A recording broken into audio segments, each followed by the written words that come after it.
Thank you. Started. Thank you very much. Thank you.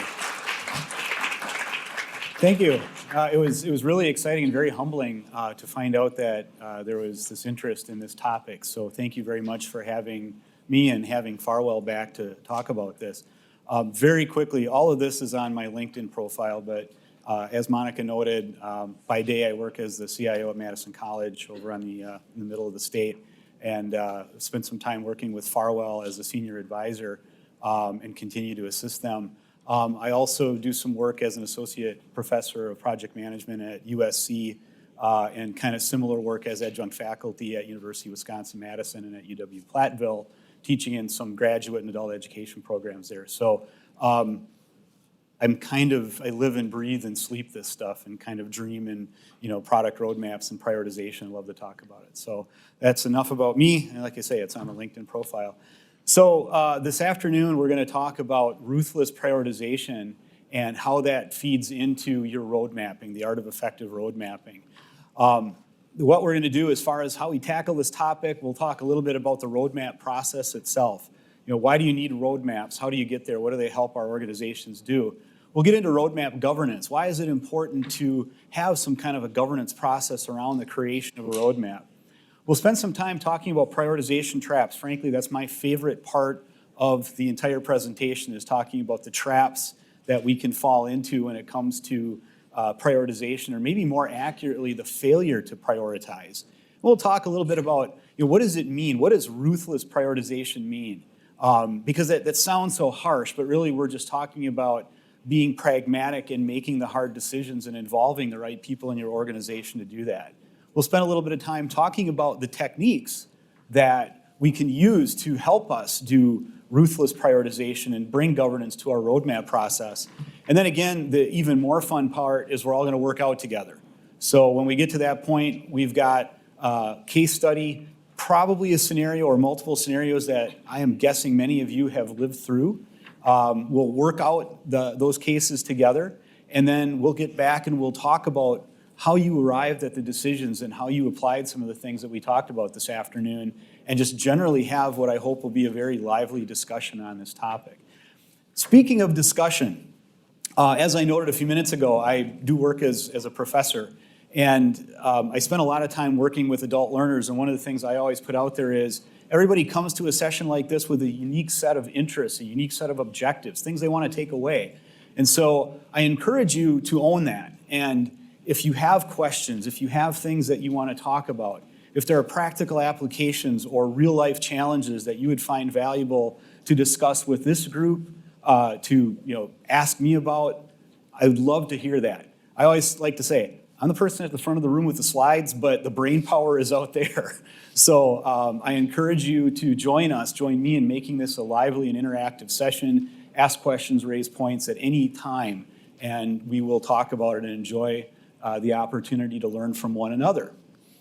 So let's dive in. Let's talk about roadmap and release planning. And let me preface a little bit. I do need to talk about me just for another second.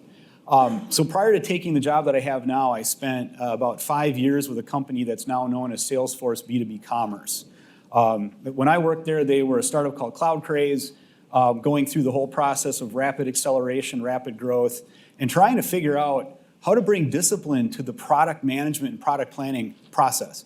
I was vice president of software development. My peer was a gentleman named Andrew. Andrew was vice president of product management. And when we were acquired by a group of private equity investors out of Chicago in 2015, these investors had built a very, very successful company. In fact, you'd know it now as Accenture Digital.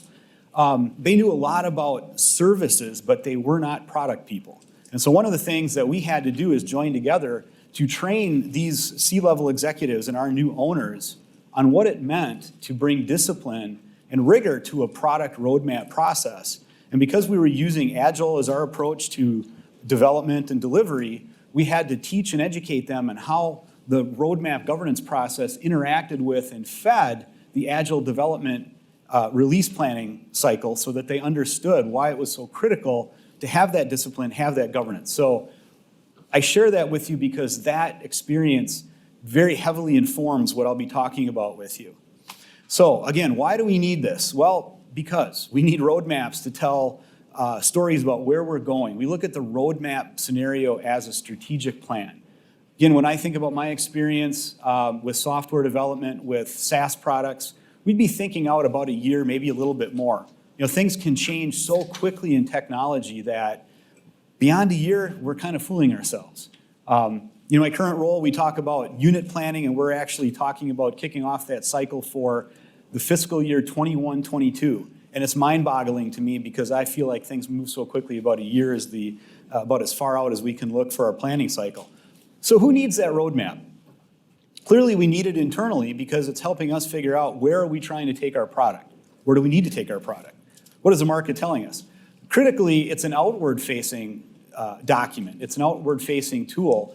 And we think about how we use that when we communicate with our customers, we communicate with analysts who may be interested in what we're doing to scale our business or how we're evolving our product.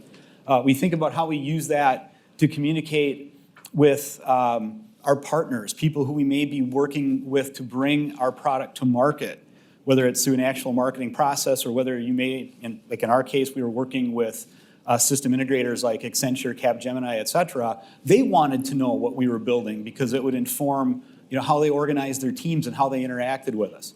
So the roadmap process, the roadmap as a strategy and as a plan for describing where we're going is really important, very important from an outward-facing perspective. Equally important, the roadmap helps us when we're speaking to our colleagues in different parts of our organization. When I think about how we developed our roadmap and used it to communicate with sales and marketing, they want to know, when are we going to have something new, a new feature in our product that we can sell?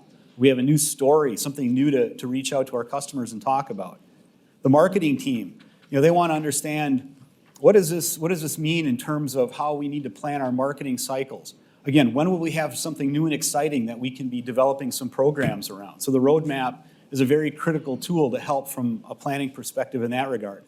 When we think about the product development team itself, the roadmap from a product management perspective helps the development team, and I'm speaking about this in general terms. I come from a software background, so I'm thinking about the software development team. But the people who are building your products, and the roadmap gives them some idea of what should we be thinking about toward the end of this cycle. We know what's in front of us right now because we're actively planning and getting ready to do that work. But what's happening with our summer release? What's happening with our fall release? And how do these things fit together? So it's clearly very critical. This is going to tell our product development team what to work on. If you have a part of your organization that has to go out to customers and actually implement your product or in some way support your product, the roadmap is crucial for them because it tells them what they need to be prepared to do and gives them a heads up as to the type of features, functionality, new capabilities that you'll be introducing to your product. So it helps them understand when they need to put in place some training cycles, when they need to perhaps circle back with the product development team and begin understanding more about new complexities and whatnot that's been introduced into the product. Again, my own experience at Salesforce B2B Commerce, whenever we would be finalizing a release, we were on the same cycle as Salesforce, where you release basically 3 times a year. As we got closer to that point, we would come back together with the professional services team and walk them through what we were releasing in the product, but also we would talk about what was going to happen in the next couple of cycles, because it was very informative, very instructive, as they thought about how they would need to evolve their team and what they would need to do, again, from a training perspective in order to be ready for that. If you have a support organization, if the product that you are selling, marketing, requires support for your customers or partners to use it effectively, the roadmap, again, helps your support partners understand when do they need to think about training? When do they need to think about acquiring new information in order to be effective at their job? Same thing if you have a customer success organization.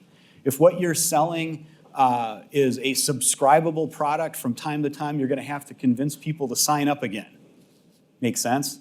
And so helping your customer success team understand, hey, I understand that your subscription is coming up in about 6 months, and I want you to see our roadmap because it has some very exciting things on it that you might be very interested in, and it's going to help you make the decision. Of course you want to resubscribe to our product because the very things that you're interested in are coming up, either the next release, release after that, or aspirationally talk to us in about a year. But it really helps with that conversation. So that's why we need roadmaps. Tells an important story for the organization. Where are you taking this product? And it helps you tell that story to a lot of critical audiences, both inside and outside of your organization. We take that and we break it down into our release planning cycle. How many of you are working or using some flavor of Agile to do your day-to-day work? So pretty much everybody. Okay. So when we get into talking that common language, when we say, let's discuss release planning, we know we're talking about the tactical plans. Maybe we're talking about a quarter. Maybe we're talking about whatever your release cycle looks like. That's what we're talking about. It's a tactical plan to help us figure out how are we going to build our sprints in a way that leads to a coherent product that when we release it, it provides value to our organization and is meaningful to our customers. So the release plan, part of the overall roadmap, very inward facing. It's basically something that's helping us figure out how are we going to do our work. It's there for your product development team. It's there for other internal services like your professional services or implementation teams, your support organization, that sort of thing. Why do we need roadmap governance?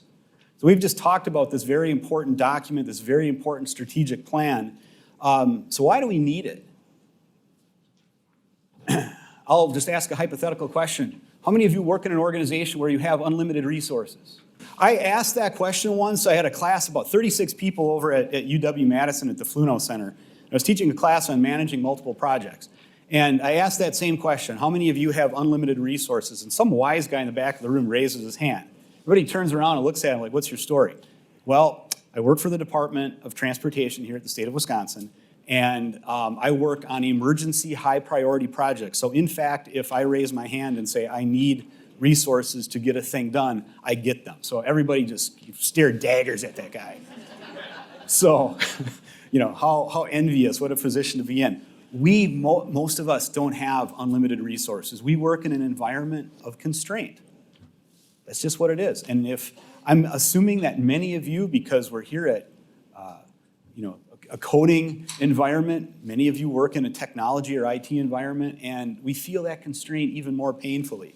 So we have all of these fantastic ideas.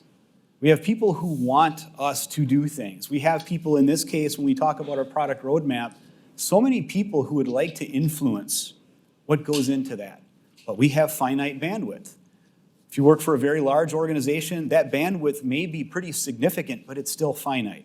If you're working for a much smaller organization, it's very finite. So we have all these ideas, but we have to think about how we're going to handle them. If we are in a growth mode, we have to think about how we're going to scale our business and be sustainable and still also deliver in a predictable way.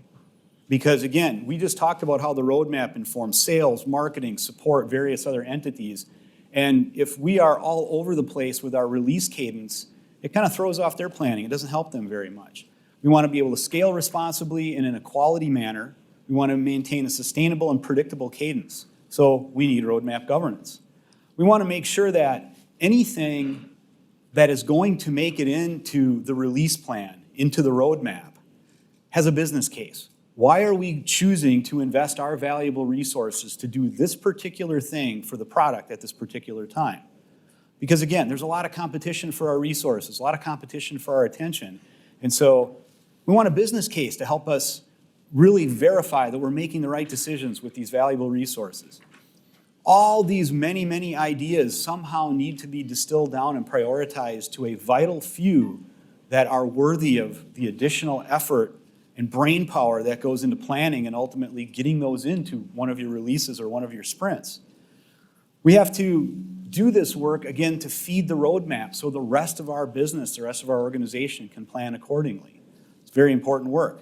And again, we get down to the constraints, the valuable resources, and making sure that we have a disciplined, rigorous process for making sure that those constrained valuable resources are only working on those things that have passed the test, that given the governance process are deemed worthy of making it in to a plan and consuming some of those very valuable resources. So we need this governance process. We need that discipline. Whenever I teach, I find out I'm drawing funnels and cones all the time. Here's a cone. Whether it's the cone of uncertainty, talking about the start to the finish of a project and how our estimation gets better and better and better the further we get until we're done and we know exactly how long it took and what it cost. Or we're talking in this case about the intake. Again, the ideas. There are a multitude of ideas. I think about this like the filter on your car. If you're still driving a car with an internal combustion engine, those of you driving Leafs or Teslas, this doesn't matter to you anymore. But the intake, there's all this stuff. And we have to do an initial stage of filtering that out, right? We need to have some mechanism for the sifting and winnowing so that when we get to the next stage of really refining, what do we think is good? What do we think is valuable and useful for us to be considering of all the many ideas that we could contemplate in terms of what should make it into the product, what makes it into the roadmap? We need to have that intake process, do some initial filtering and refinement, and then we get into this stage where we have a number of influences and influencers looking at and thinking about how we prioritize. So we work our way through. We filter it out. We start doing some basic refinement, sifting and winnowing. And then we get into the process here. It's really in this space that we're going to spend most of our time this afternoon talking about. This is really where the governance process that we're describing is happening. And we're working with product owners, product managers. We're working with our development teams. And we're figuring out what we have to bring up to some type of governance, whether it's an executive leadership team, whether it's a product management team, to further sift and winnow, prioritize, and make those tough decisions so that we end up with a good and actionable roadmap plan, and we have gotten the bad stuff out. It's in here that somebody has to tell somebody else that their baby is ugly, right? I'm sorry.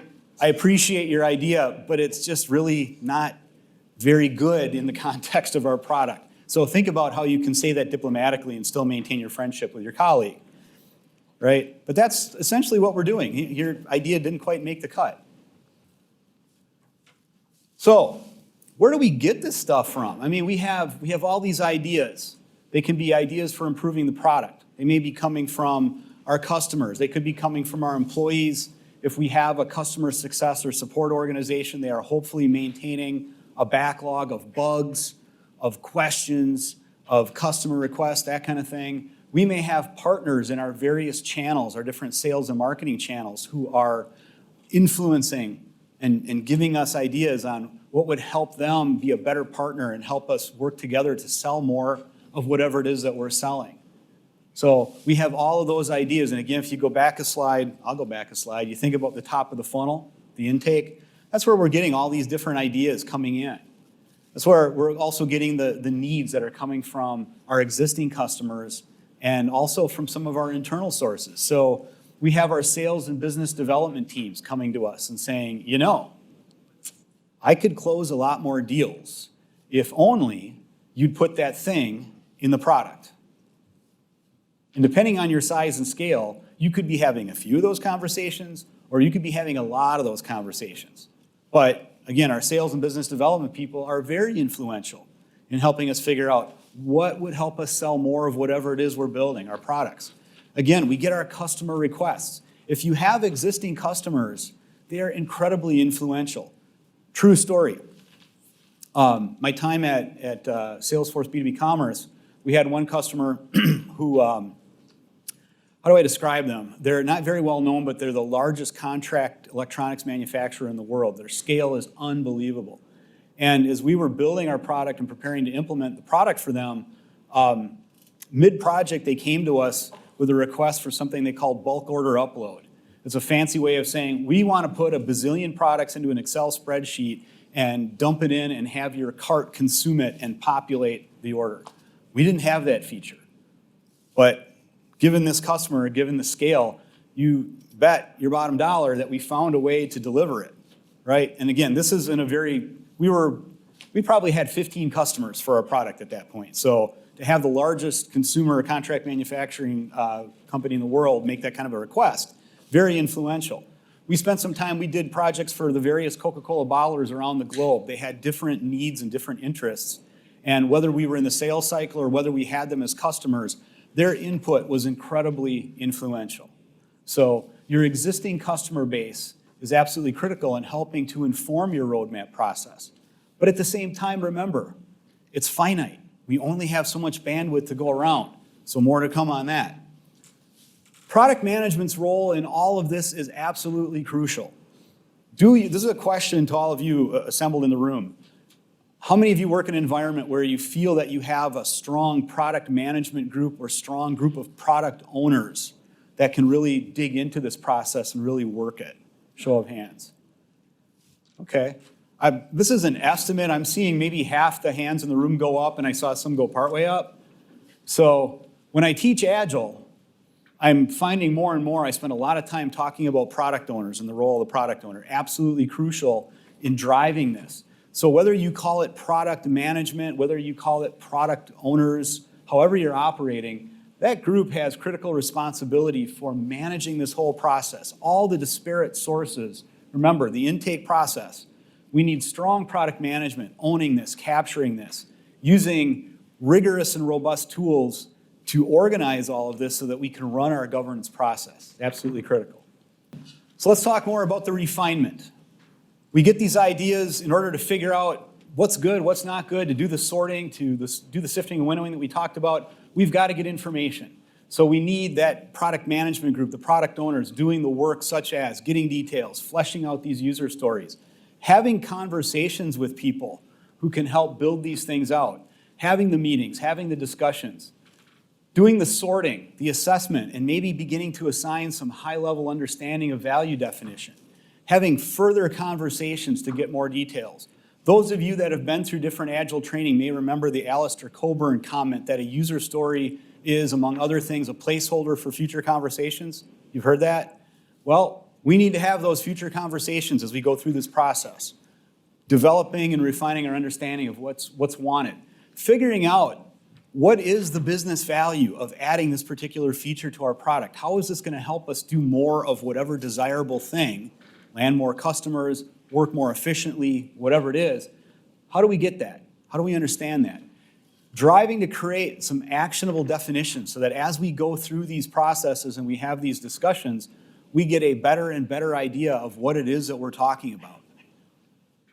And then we need to do that initial sort. Remember, lots of ideas, lots and lots of ideas, limited bandwidth. We have to do that initial sorting so that we kind of get the chaff out, if you will. We're focused on the wheat. Or another analogy, we are dumping the carbs and focusing on the protein.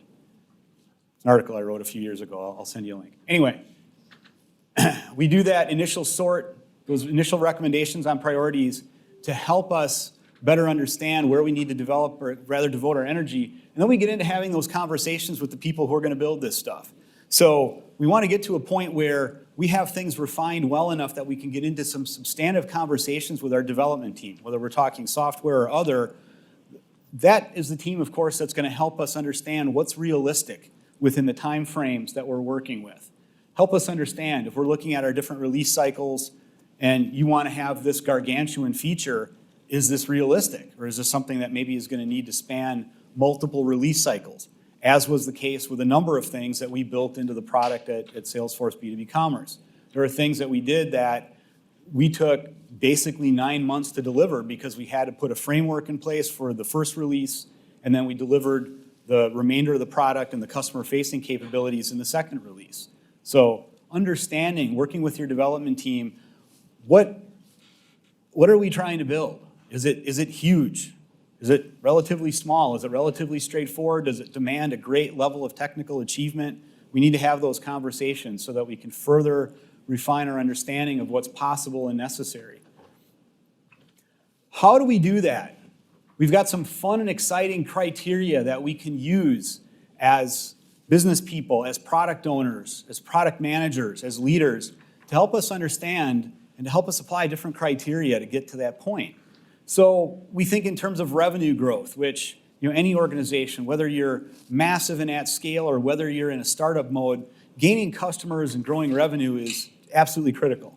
So when we think about that category, how do we grow sales? How do we get more adoption and more uptake of our product? How do we retain the customers that we have? How do we build and understand features that are going to be valuable to our alliance channels? How do we think in terms of complementary offerings so that if we're going to market with other partners, we have an understanding of things that might help us jointly go to market and be complementary to those partners that we're working with. So all of these help us from the revenue growth perspective. Very important filter to put some of this decision-making through. The customer, of course, is absolutely critical. Probably the loudest voice in the room, loudest voice in this entire process. So we think in terms of what kind of features might help us acquire customers. Are we looking at things that are going to help us keep an existing customer? There's table stakes. I hear that phrase all the time at Salesforce B2B Commerce when we bring on experienced people from the e-commerce background, people who had worked for competitors like Hybris, Magento, maybe they had worked for one of the big system integration partners. They would repeatedly say, we've got to build this into the product because it's table stakes. Okay, I get it, but we have to balance things that we think are table stakes with things that are going to help us land new customers, help us implement the product more efficiently, that sort of thing. Then there's the delighter features. You know, if you're thinking about table stakes, great. Everybody expects that to be in your product, but what are the things that are differentiators? Things that really excite and delight a customer because maybe they haven't had it in other versions of the product, or they're looking at your competition and they find out you've got that one or two things that really distinguish your product. Those are the delighters. We may have some more basic blocking and tackling like defect resolution. You know, if we're hearing from our customers there are things that are broke, we should probably prioritize getting some of those things fixed. How many of you are going to have to do some patching because of the Microsoft vulnerability that was exposed yesterday? I know I am. So I'm glad that Microsoft prioritized in their release planning and roadmap development getting those defects closed because it's very important. The other one of the conversation that can help influence this discussion, again, if you're talking across competitors, your competitor has this feature, why don't you have it? That can be germane to the conversation as well. Again, we're talking about prioritization. Safety or security item, I just gave you an example of that. Again, Cloud Craze, now Salesforce B2B Commerce, anything that had to do with security was prioritized. I spent a fair amount of time talking with one of the senior vice presidents of engineering at Salesforce to kind of help pick his brain on how they ran their roadmap planning and release planning. And one of the things, it was just a standing rule. Anything that had to do with security of the product went to the top of the list anytime that they were doing release planning.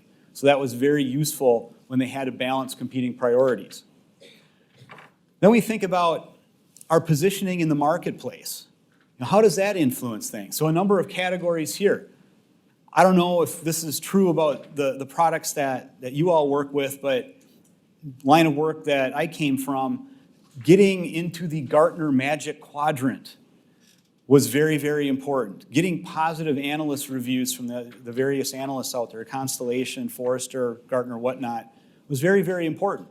And so we would spend some time and some bandwidth in our release planning thinking about features that the next time we went through an analyst review would garner some favorable press. They would say, wow, this company added this capability to their product.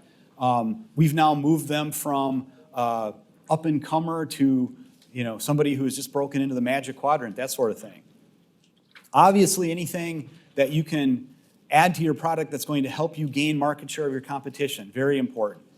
If you are building on a platform, or if you are somehow aligned with a platform, whether it's AWS, whether in my case it was Salesforce, alignment with the platform and its emerging capabilities is also very, very critical. Give you an example. Salesforce introduced a technology, I want to say about 2016, called Lightning. And as was often the case with some of the Salesforce capabilities, that first year or so after they announce it at Dreamforce, it's kind of vaporware. But they're accelerating and trying to get that out there very, very quickly. When Salesforce introduced Lightning as a platform capability, they were very strongly encouraging their partners to get on board and to build into our product roadmaps features and capabilities that would leverage Lightning. And so to maintain that alignment with our critical partner, the very platform on which we were built, we had to bake that into our product roadmap and make that a priority. I still use in some of my Agile classes release plans and decision support materials that illustrate how we had to prioritize building lightning features in certain releases because we were trying to stay aligned with and on board with Salesforce. Competitive benchmarks, if you're taking a look at scenarios where performance of your product, capabilities of your product, the scale of your product, and you're looking at the benchmarks either in your industry or against your competition, things that might help you improve and meet those scores are possibilities. Net promoter scores, not sure if that's still as big of a deal as it was even a couple of years ago, maybe. Fear of missing out, you'll see that as an item when we get into thinking about roadmap governance and making these ruthless prioritization decisions. Is this a scenario where, again, if we don't add it, we're afraid that we're somehow going to miss out on some buzz, on an opportunity? All of these things go into the mix and more. I have one slide where I speak to this, so there are doubtless many, many more examples that you all have dealt with that you can think of that influence this refinement criteria, that help us winnow and sift and make the funnel narrower and narrower until we're dealing with a well thought out set of items that have been bumped up against these and other refinement criteria to help us in our decision making. We have our executive review and approval process. So we think in terms of executive steering teams, and again, depending on the size and scale of your organization, this can vary.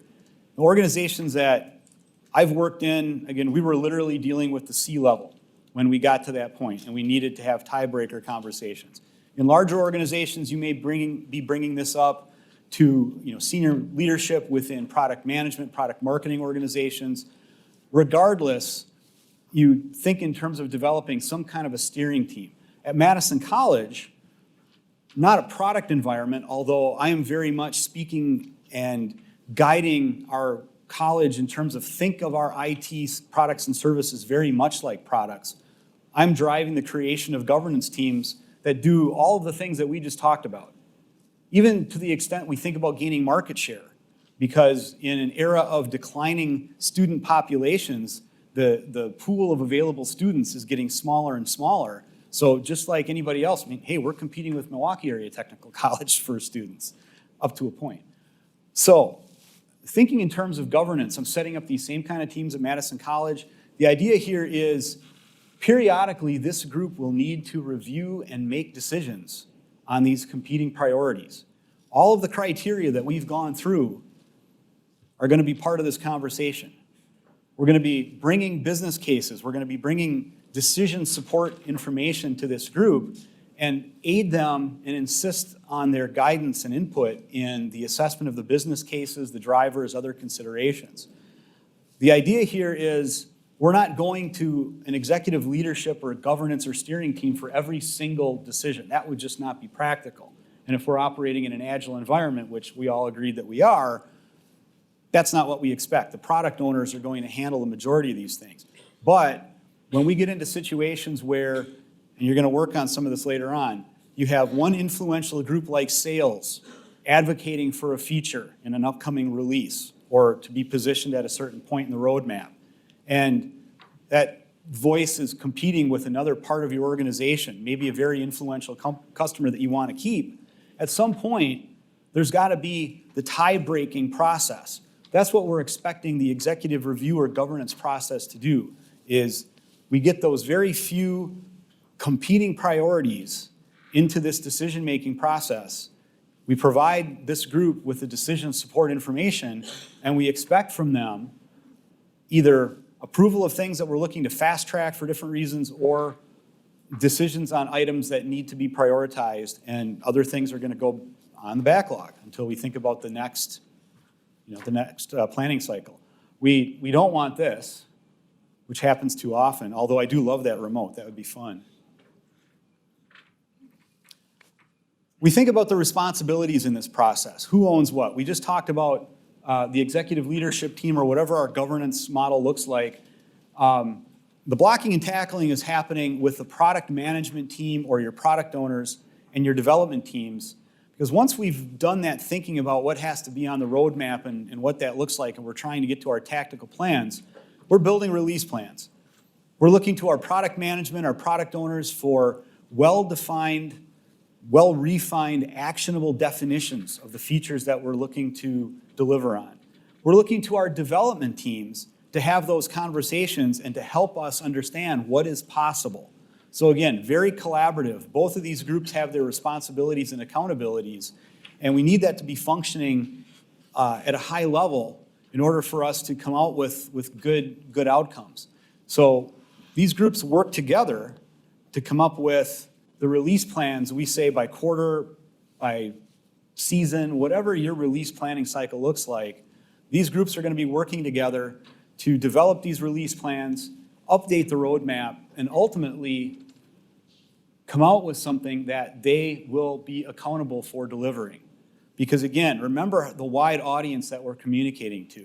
You think about your roadmap, the things that are fairly near term, that's pretty baked. You're going to be working on these. The things that are 6 to 8 months out, they're fairly solid. Anything beyond that is aspirational and subject to change. That's why so many publicly held companies always include that safe harbor slide at the start of presentations. Don't make any purchasing decisions based on this. It could change.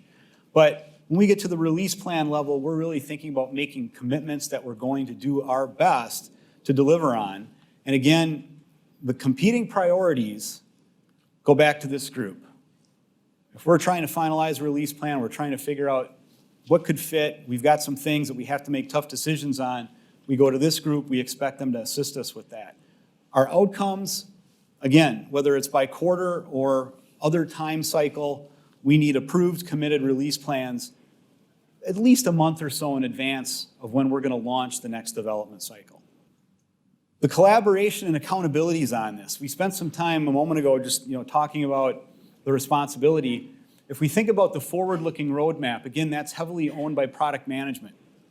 That's the group that's thinking about and sifting and winnowing all those different sources of information and using their knowledge of their marketplace, their customer interest, that sort of thing, to think about the forward-looking roadmap. They're working with the development team, again, to understand what is technically possible. What sort of technical challenges might we need to overcome in order to deliver the thing that you're aspirationally thinking about 6 to 12 months down the road. Also, as we talk about building the roadmap, these conversations between product management and the development team have to take place so we understand if we have technical dependencies, if we have R&D that needs to take place before we understand if something is even technically possible. And ultimately, we're looking to make sure that we have a nice balance of technical achievement with customer-facing priorities. We typically need to balance these things. So we look for these teams to collaborate, spend some time talking about the feature needs, the dependencies, possibly resolving defects that may be in the product backlog. Think about technical risk. Think about the foundation of the product, if that needs attention, and align on that mix of work, a mix of technical achievement and that mix of customer-facing material. And again, we're looking to this discussion and this process, this collaborative process, hopefully to come to consensus. But again, this is why we have the governance team. We're not always going to be able to reach consensus with this group, so from time to time, these things will need to be escalated and brought to the attention of our governance team. Again, pausing to see if you have questions, comments, thoughts on some of this material before we dive into the common prioritization traps. See any questions? Yeah. What types of tools have you? Sorry. What types of tools have you used for, like, getting all the ideas and the feedback put together, getting that into an actual roadmap that gets approved, and then the release plan? Are you familiar with the tool called AHA? Has anybody heard of AHA? Yeah. So for the longest time, we used Excel, like a lot of people. We used Jira for a lot of our planning. Again, I'm talking about my time at Cloud Craze, now Salesforce B2B Commerce. But as we got a little bit more sophisticated, our product management team became aware of this tool called AHA, and we were able to use that pretty effectively for capturing roadmap items, for building out our roadmaps, our release plans. And then what was pretty nice is AHA integrated with Jira. So when we got to a point where we had a release relatively well-baked, we had approved it and we're ready to move it in and start doing actual sprint planning, we could move that directly from AHA into Jira and then do our actual sprint planning in Jira. Good question. Yeah. So I noticed on one of the slides that it said that you would have all of that, all of your work identified and defined a month in advance. That seems a little bit heavyweight for the development team whose focus is on development, who may be in a 6 or 8 week cadence to have to switch gears and work on that refinement for the next increment of work. It's a lot to ask for the development team, especially with the amount of work that needs to get done. So I'm wondering what kind of structure or tools could you put in place or strategies could you put in place to allow for them to have that time to do that work? Yeah, that's an excellent question. And it's a question that comes up, generally speaking, not purely in the context of roadmap planning and release planning, but, agile planning and execution generally, in that agile teams, agile organizations have to continuously plan and invest in the upcoming work. So in every sprint, and then by extension in every release, the development team has to reserve a portion of their time to engage in these ongoing forward-looking conversations. And the idea of, again, I use the 1 month kind of from my experience and thinking in terms of either quarterly releases or seasonal releases. But, scale it to meet your own reality. But the idea is, we don't want to be finalizing and baking what's going into a release we're about to kick off right up to the last minute. If we can be in a position where we can commit and plan to that, and as a development organization finishes one release, and in our case, we would usually stand down for a week or two. We would use that to attend training. We'd use that to do a launch and a celebration of the release that we were just completing. And then having that baked release plan, we would bring that group together and do our detailed sprint planning. So knowing, we had a pretty baked release plan a month or so in advance put us in a good position to be able to execute that way. But to your specific question, you're absolutely right. I mean, we don't expect or want a development team to stand down or stop their work and say, okay, we're not going to work and develop, we're going to work on release planning. We're looking at baking that into our cadence and being very continuous and incremental about it. And to me, in my experience, that's one of the hardest things to get an organization that's new to this whole process into that discipline and that rigor of constantly reviewing backlogs, constantly thinking about release planning, and doing so incrementally, reserving some time every week throughout the sprint cycle to get it done. Does it make sense? Okay, good question. And then that's a tough one, a tough nut to crack, but it's something that, as leaders, especially in organizations that are using Agile to deliver products, that's something, a discipline that we have to bake in to our ongoing processes, including our release planning and our roadmap development. We're always going to need some bandwidth from the development team to help our product owners and our product managers understand what's possible and realistic. Good question. Any others before we move forward? Yeah. So could you talk about the process of going from all the ideas in the world from customers everywhere to putting something on the backlog in that transition? Yeah. Well, again, we look to the product owners or your product managers to own that, right? And there are a myriad of ways to do that. There are organizations that will have like a product suggestion process. And, that's where if you have something like that, you need product owners, product managers to, again, separate out the junk, because let's face it, you're going to get some ideas that we appreciate you making the effort, but it's just not a good idea or it's not a realistic idea. We rely on the knowledge and expertise of our product owners to do that initial sort. We get past that point and we start building out our backlog. One of the things I remember confronting several years ago is the idea that our backlog had grown to several thousand items. And we knew that we were never going to get to those several thousand items. In fact, we didn't even have the bandwidth or capacity to prioritize or consider those several thousand items. So we got to a point where we just said, you know what, we're starting over. It was convenient because we were switching from one tool for managing our agile development to another tool. So we use that as an opportunity to basically deep six the old backlog and start over. But the other process, the other exercise that I've gone through is, and this kind of speaks to the question that somebody had asked over there, you may find it necessary at appropriate times in your cadence to stand down and focus considerable energy on just reviewing your massive backlog.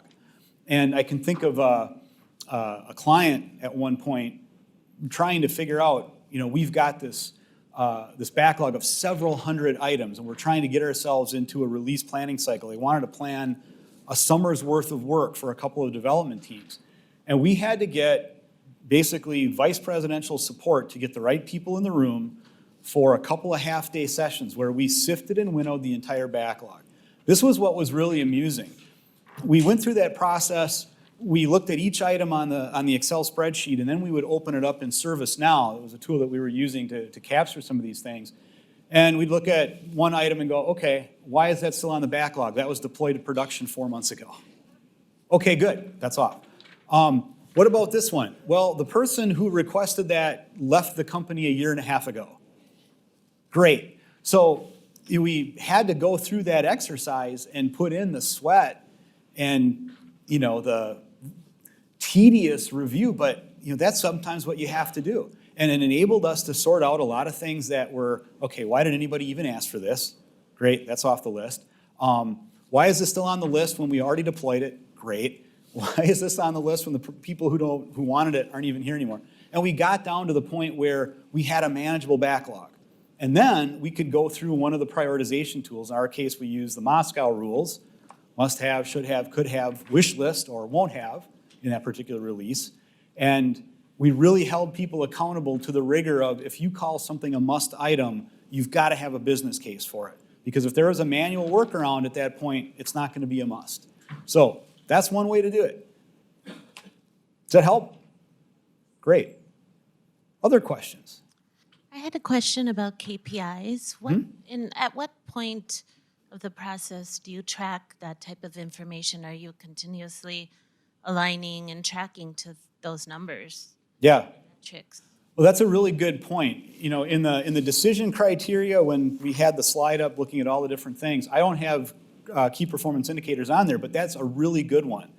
And if you have a set of those in your organization, and you can make a connection between adding features to a product and supporting a particular one or more key performance indicators, that's always part of the dialogue, right? And if you're taking it a step further and you're also looking at objectives and key results in support of that KPI process, that's something else that can be an ongoing part of the discussion. So really, if you think back to the decision-making criteria, whatever is important to your organization, your KPI example is an excellent example. If that is important to the prioritization process and breaking ties between competing features and figuring out which one goes in this release, which one slides, KPIs is a great input. Always considered. Good question. Others? All right, let's talk about 4 common prioritization traps. Let's start with the compromise. Think about this for a second. And this is where, I want you to visualize a little bit. I want you to think for yourselves if you've ever been in meetings like this and conversations like this, where you have a group of decision makers and they're trying to figure out what are we going to do in this particular time frame with these constrained resources. Or maybe it's even a set of competing, feature trains or projects. And rather than say, you know what, we're going to prioritize this one, and these others are going to have to wait their turn, they compromise. They avoid the uncomfortable, tough decision and instead say, we don't want to delay this one or that one. Instead, we're going to delay all of them. So they make that tough compromise. Prioritization, ruthless prioritization would force a decision which for somebody is going to be disappointing and unpopular. right? And that's where we run into the difficulty is that people who fall into this trap, leaders that fall into this trap, do not want to be the bearer of bad news and say, hey, colleague, hey, whatever. Your particular item is not going to make the cut this round because we've had to make some difficult prioritization decisions. So instead, they compromise, they continue to allow everything to move forward, and we dilute our resources. This is the best example I can think of here is imagine if you woke up one morning, let's say you have a 3-car garage. Say you have a 3-car garage. You wake up one morning, and your 3-car garage, you have 2 cars, one of which is critical for you to get to work. The other one has your boat, and then you've got your other car. You wake up, and there are 5 boulders blocking your 3-car garage. Doesn't matter how they got there. They're there, okay? You have a significant other, 2 strong children, and you have some willing neighbors who will help you move these boulders. Now, I want you to think for a second. Would you take that group of people and deploy them and say, everybody, let's push on all of these boulders at the same time? Or might you stop and think for a second, okay, blocking the cars, I need to get to work, or I have some other critical errand I absolutely have to run, time constrained. I think I will have everybody focus their energy on moving the boulder or boulders blocking the important car, right? So rather than disperse your resources, let's get that one done. Great. We've executed rapidly on this. What's the next one in line? Well, let's assume it's summer in Wisconsin. We want to use our boat. We have literally, 4 weeks in which we can do that. We want to get the boat out, right? So we're going to prioritize moving that boulder or boulders. So we rapidly refocus our resources. We execute quickly. We get those boulders out of the way. Now we have perhaps the remaining boulders are blocking the other car. That's how we avoid this type of compromise. The compromise would dilute and disperse our resources, treat everything as the same priority. We don't want to do that. But people make that mistake all the time. I find it to be very prevalent in information technology settings. Like, well, we're going to touch all 40 of our projects every day. No, you're not. Tough decisions need to be made to ensure our resources get focused on the highest value things, the vital few projects, we execute quickly, and then keep things moving. If we don't do that, we're losing our competitive advantage. And we're really wasting our resources, potentially delaying the return on the investment of all of these projects. The next scenario, the next trap, is the try to do it all. And I think of it, when I first put this, I was thinking about this topic, and I thought about trying to do it all as kind of the evil twin of the compromise. The compromise says, yeah, we're going to spread our resources out across all these projects. We're going to do our best. We're going to keep them going. The evil twin of trying to do it all does exactly that, but we keep things moving by basically say, overwork. Just, I want everybody to start putting in a lot of extra time, a lot of extra effort, because we have to keep all of these projects, all of these features moving. And so we're just simply going to ask our team to work a lot of extra hours. So we get into the potential 80-hour week. This is a consequence of senior leadership not making the tough decision. And again, that's why senior leaders have their jobs, right, is to make these kind of decisions. But if we fall into this trap of trying to do it all, we say not only are we going to keep all the projects moving, but we're going to push our teams to try to deliver all these features on an accelerated schedule. So we potentially burn people out. That in turn can lead to very expensive turnover, and it also doesn't make for a very healthy workplace. So we want to avoid this trap. Again, the evil twin of the compromise. It just involves lots and lots of extra hours. The next trap is analysis paralysis. Again, I want you to imagine this and think if you found yourself in a similar situation.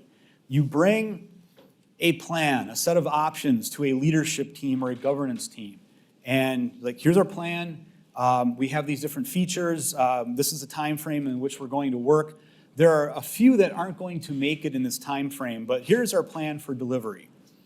And instead of getting, great, thank you for making this clear. Can we get a little bit of information on how you arrived at this? What you get instead is, we really don't like the fact that you can't deliver everything in our desired time frame. How about you go back to the teams and give us another version of the plan? and come back to us in a few days or at our next meeting and see if you've been able to make it work the way we want. Okay.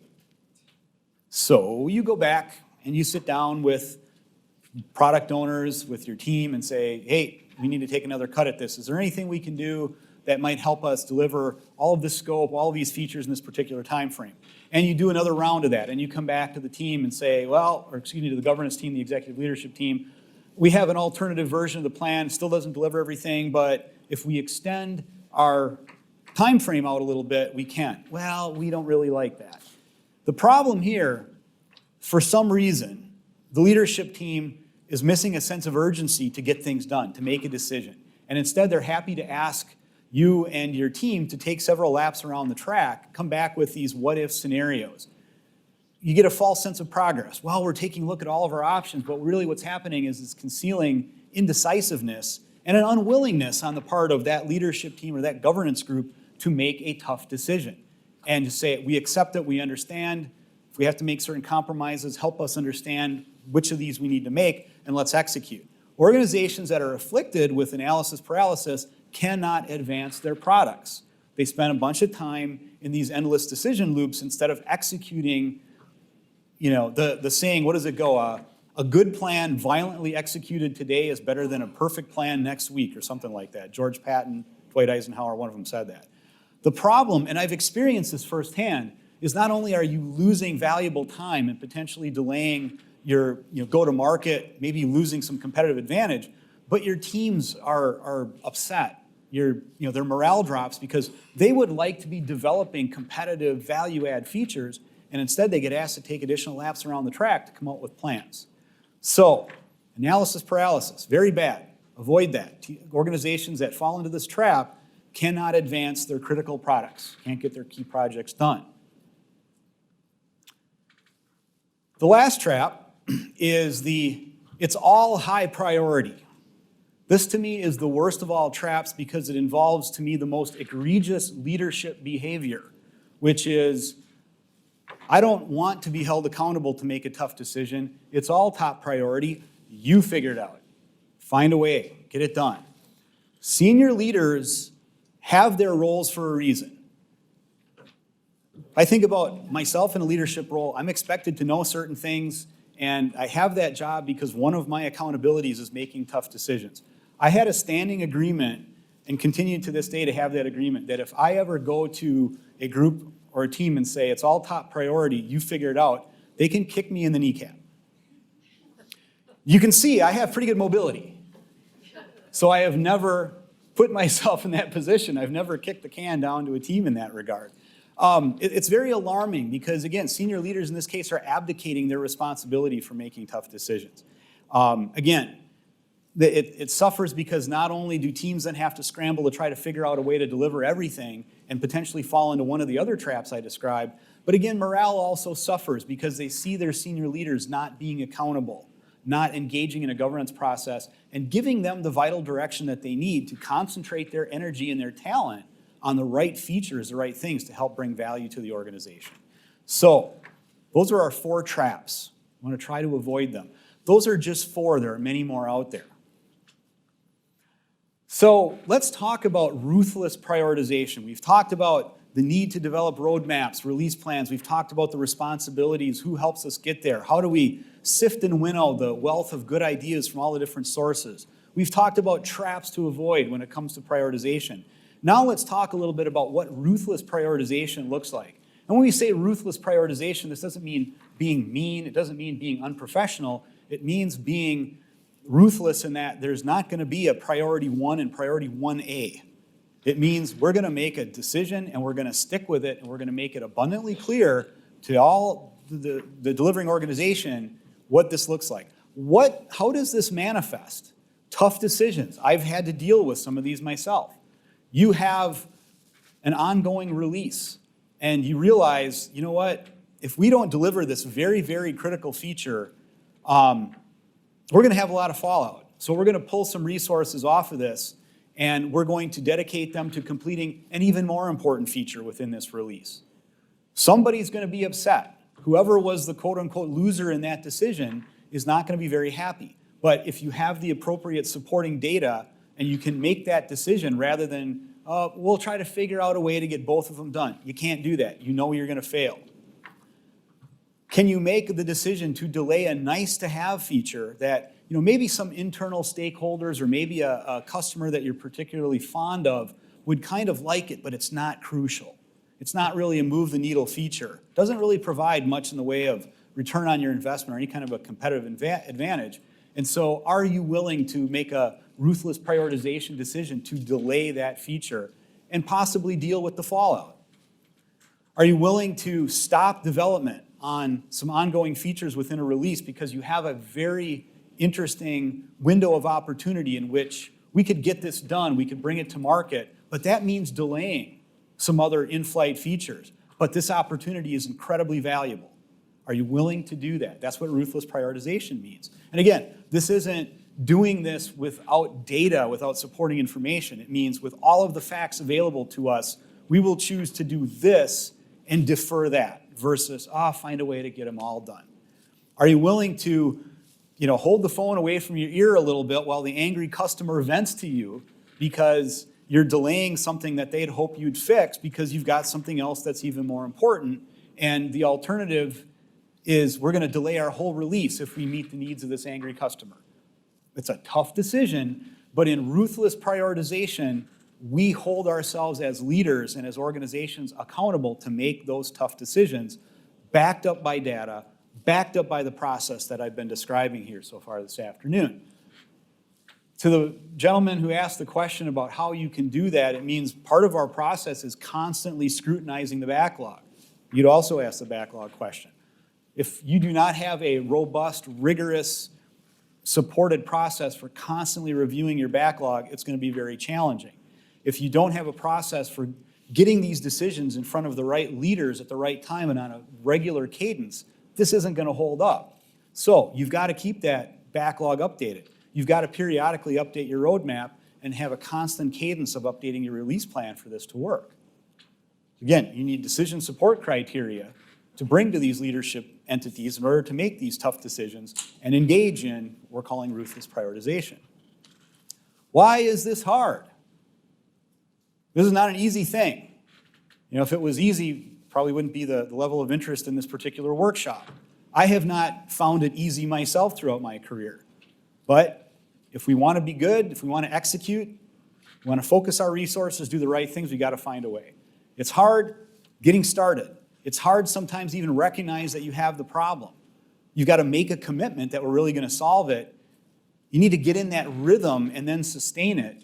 And of course, getting all this in place means we're going to need to get the engagement and buy-in from the leaders who are important to implementing it, and then making it routine, making it as normal and consistent as breathing. So let's kind of talk through that. Some techniques that you can use. I'm going to speak to just a few. There are a lot of different ways that you can engage in prioritization. I'm going to focus on three. One is quality function deployment, or the Kano model. In a nutshell, we're taking a look at where things fall on this. And we have total client satisfaction, total dissatisfaction. We have not achieving any of our objectives in terms of the product meeting its expectations. And then we have, we did it very well. We have, what again we'd call, the laser pointer doesn't work. There we go. This would fall into the category of what we called table stakes a little bit earlier. But as we identify different features and functionality, we get to the things that could really excite and delight the customer. So if we're thinking in terms of decision making and how we make the distinction between nice to have features and things that could really move the needle and excite your customers, this is one model that you can use for figuring those out. It helps us identify the must-have requirements, the table stakes, make sure that in our product these are being met. It helps us identify the things that maybe are attractive, but ultimately it helps us focus our scarce resources on the things that can really, really lead to significant customer satisfaction and have a great influence on a customer either staying with us or choosing to purchase our product. So that is one model and one way how this particular, the Kano process, can help us prioritize. Another one is a pick chart. So we group things into 4 basic categories: things that are possible, things that we might go ahead and implement, things that we would challenge, and then things that we will kill. How do we do that? How do we group that? We take a look at things that are very low return on the investment, but they're pretty easy to execute. We consider those as possible. We wouldn't necessarily go forward. Things that are high return on investment, easy to execute, let's move. Those are things that are going to be highly prioritized because they give us big bang for the buck, and they're also relatively low from a technical challenge perspective. We may have things that are high return on investment, that they present a fair amount of technical challenge. They're not going to be easy to do. We'll give some thought to it, but let's challenge whether or not we should be bringing these into our roadmap or our release plans. And let's examine the challenge they present to our organization. Last but not least, we have the obvious, let's kill. Low return on investment, hard to execute. Those are going to the bottom of the list. That's the pick chart. This really helps us in that we can rapidly zero in on those things that are easy to implement and have a high return on investment, so we can constantly bring those to the top of our backlog. We can look at that from a sprint planning perspective, from a release planning perspective, and we can think about some of the things that might be a little bit more challenging and place those at strategic points in our product roadmap.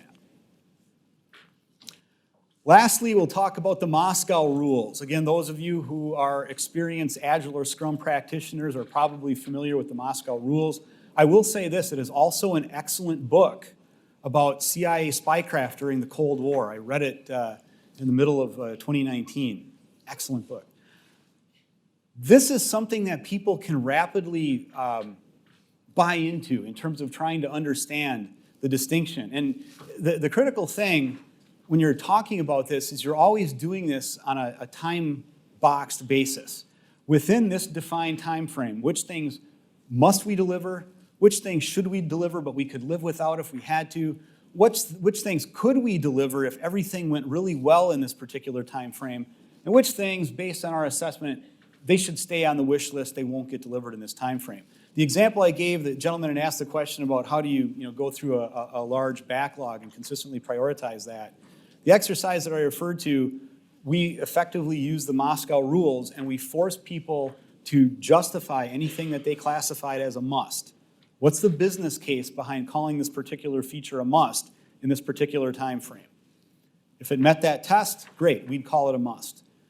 After a while, we got to the point where we ran the initial exercise, then we went and took all the musts and we ran this exercise again until we came out with a list of things that were going to be the focus of this particular team over the next 3 months. All right, we are at a point where, first of all, I want to see if there are any questions or comments on ruthless prioritization, the 4 traps, any of the methods that we just talked through very quickly. I see one hand up in the back.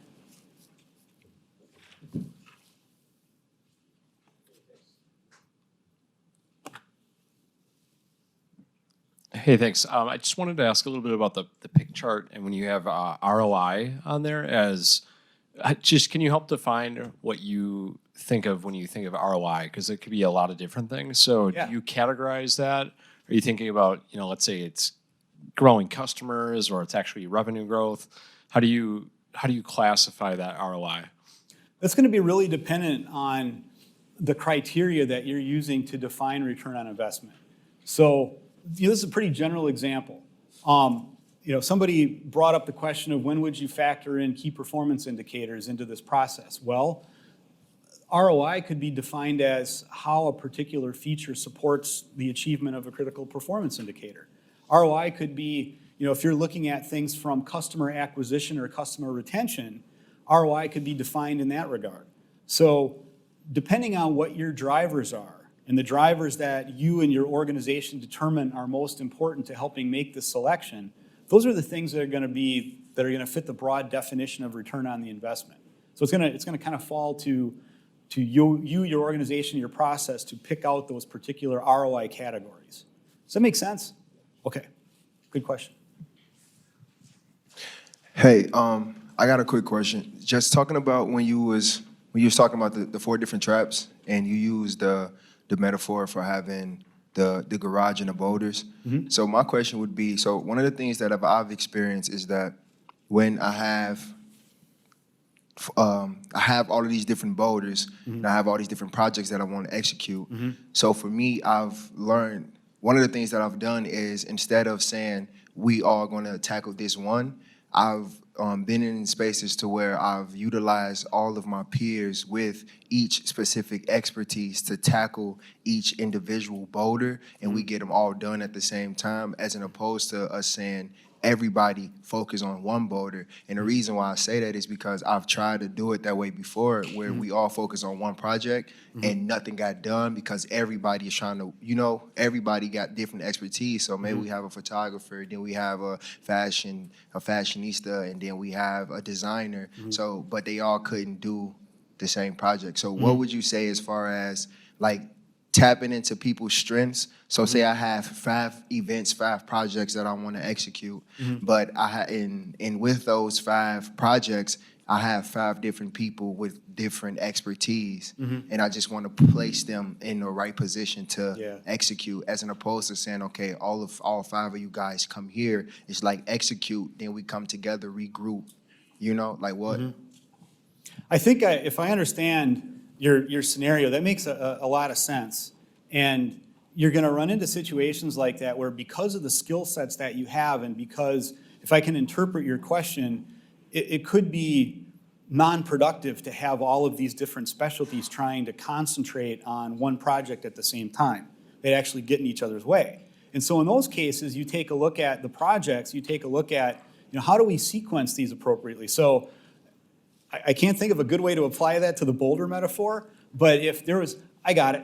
Let's suppose that one of your resources, let's suppose your neighbor happened to be a demolition specialist, and they knew how to work with dynamite, all right?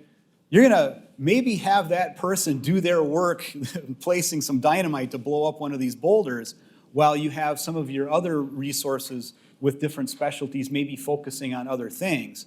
But obviously, you're not going to be able to have that specialty working on all 5 boulders at the same time. So, that's going to be a sequencing and planning scenario, in that in order to avoid people stepping on one another and potentially even impeding progress, you're going to think of things in a little bit different way. Yeah, that's a really good example. Just a comment on the pick chart. Every time I've used this tool, there's always a long debate about the criteria for what makes something difficult or easy to accomplish, and what's the benefit, the ROI thing. And just any guidance on drilling down into how you determine criteria, because everyone's going to argue that, no, this should be pretty easy to do, and it'll have high impact. Right. And then you have to come up with ways that everybody agrees, no, that's hard. It's out of our span of control, or we need this, takes approval from a higher authority or something like that. Any guidance on the pick process criteria?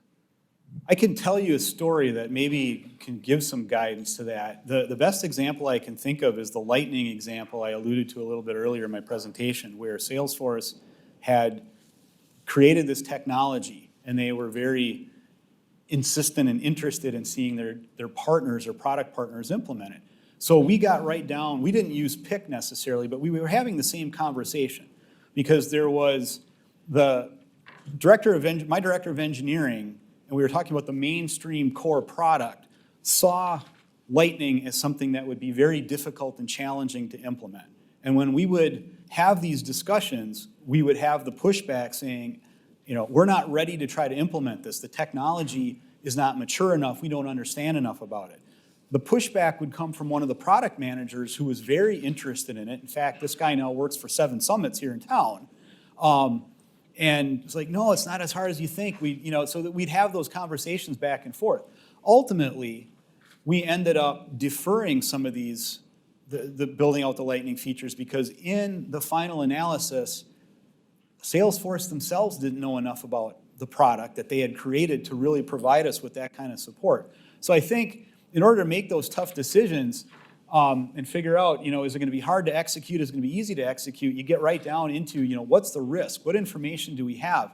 What are the things that we know or don't know about these specific technologies or other contributors that might pose risks? And do we see paths to solving for them, or don't we? And that's what it came down to for us, is we knew that there was some risk inherent to try to develop on the Lightning platform. And the node decision was driven by the fact that there just wasn't enough supporting information out there to answer the questions that we would have in a timely manner. Does that help? Okay. Other questions? Hi, I was hoping you could help me see the value in the Ps.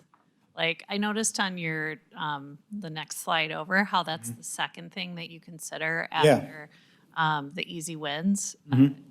Just, can you kind of elaborate on that? Like, what's the value of really considering those and putting those in the roadmap? When I think about the easy wins, I mean, they're exactly that. They could be easy wins. And, you know, if you're in a scenario where, to kind of build on the question that this gentleman just asked, you may be looking at some things, you know, you have especially if we're thinking agile, we're thinking sprints, you want to have a mix of things in each of your sprints. And by extension, you want to have a mix of things in each of your releases. You may have some things that, these are obvious. We're going to load this thing up with some, you know, some features and stories that meet this criteria, pretty easy to do, high ROI, but we can't fit all of them because of how they're sized. We still have some bandwidth left. Let's go to the, you know, the next category. They may be fairly easy to execute. They don't quite provide the level of ROI that these, you know, easy to execute high ROI stories do, but they're still valuable in some way, and we've got some space in the sprint or the release that we can use to deliver them. Does that make sense? Okay. I'm not looking at the clock. How are we doing on timing? Because I feel like we might need to get into the workout here relatively soon. We take a few more questions? Okay. I was wondering how the concepts of CI/CD or continuous integration and continuous delivery feed into the prioritization of those features and projects. And when you talk about cadence, we're thinking, how do you tie cadence to continuous integration and continuous delivery? They don't feel like they fit together, but maybe they do. Also, and with the gentleman with the idea of having people work on multiple boulders at the same time. One thing that the teams that I work with, what we try to focus on or make a priority is rising all boats. So forcing teams to swarm on a certain project or a certain activity with the thinking that, yes, they may have expertise in different things, but they are learning something about something new all the time. And you might find someone that has a natural for something. If nothing else, the next time that thing comes up, you'll have more resources to apply to it. Maybe not expert resources, but other resources that can help move the boulder along. Yeah. No, to your second point, I mean, that speaks to organizations that engage in purposeful cross-training and that engage in, you know, purposeful assignment of people to projects and saying, yeah, I get it. You may not be the number one, or you may not be an expert in user interface development, but we're going to ask you to take on a few tasks related to that because it is going to round out your skill set a little bit. To your first question, there's, I guess, two scenarios there. If you are in an environment where you're trying to build your continuous delivery and continuous integration capability, and again, this depends on a lot of factors. I mean, it depends on scale, it depends on maturity of the organization. Let's, for the sake of answering your question, assume that you're an organization that is trying to get that capability. One of the things that you might build into each of your releases is some constant extension and improvement of that continuous build and a continuous integration capability.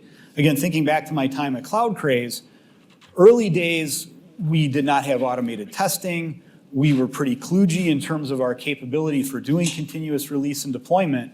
And so when we got to a point where we could stabilize and we were purposeful about trying to grow our maturity in that area, every release contained some, you know, kind of below the waterline type work that helped us build out that framework and extend our capabilities in terms of automated integrated testing, continuous integration, continuous build. So let's get into working out together. You are all working in a product development environment and you are in the midst of a development and planning cycle. You've got some ongoing development, but as we discussed earlier, we are also maintaining our planning cadence. You're working because you have an in-flight product release. So you got to keep things moving. You've got to deliver on that in-flight product release. but you are also involved in the ongoing discussions and prioritization of what is going to go into the next product release. And as we expect, the reason we're all here is we have some competing priorities. And again, very high level. All the detail here is on the sheets you should find at your table. But we got a few key scenarios. For example, business development comes in, and they're saying, look, we've got a feature we want you to prioritize because if you deliver this in the next release, we can close a deal. Okay, great, we hear you. The support organization is coming in and saying, you know what, there's a defect that's out in the wild in our product, and we're getting some reports on that. We would like to see that addressed in the next release. Understood. Customer success comes in. Well, they've got a key customer that's coming up to renew their product subscription. And back when the deal was closed, they were kind of sort of promised that this feature would be included, and now they're holding you accountable for delivering it. And success would like to see that in the upcoming release. Added to this, your chief technology officer is concerned because they're looking way forward, and the chief technology officer is saying, you know what, some of our competition is introducing some new technology. We run the risk of being leapfrogged and late to market with this unless we take some actionable steps in our next release cycle to start implementing this in our product. So those are our 4 high-level scenarios. What I'm going to look to each of your tables to do is to take a look at the detail we've got here on these sheets where we add some additional depth to each of these scenarios. We talk a little bit more about the profile of the company that you're working at. You're at a software as a service company that's growing rapidly. You've grown both revenue and staff by 50%, but you've also secured a round of funding. Things are good. It talks a little bit, I won't read all of this to you, you can read through this yourself, but talks a little bit about the rigor and discipline you've been putting into your planning process and how you've got a monthly product roadmap process. And in that process, you're looking at the status of the in-flight release as well as input coming from various parts of the company as to what should make it into the next release. You're right in the middle of your current cycle as you're planning. Things have been going fairly well, but you have hit some hiccups. So that's your backdrop to these scenarios that are also on the slide here. The questions we're going to ask you to answer and spend some time thinking about as a group. Number 1, just based on their existing merits, what we can tell you from this slide and from some of the supporting information here, how would you prioritize these? The second question to think about, spend some time discussing, what additional information would you want to have? What would be additive to your release planning, your governance process to help prioritize these features? Third question, how would you go about facilitating a discussion and get consensus with the various leaders from these organizations, from business development, support, customer success, and your chief technology officer, and any other interested leaders? How would you go about providing them with decision support information, facilitate that discussion, and get the consensus and ultimately the decision that you need for prioritization? Lastly, what other factors might you consider in this whole scenario? Okay. Let's do this. Your whiteboards are on wheels, which is really cool. So for starters, let's tackle the prioritization piece. It's what I'm interested in. I think what we all as a group learning together, are interested in seeing the approaches that some of you took to prioritizing these competing features as this organization plans its next release.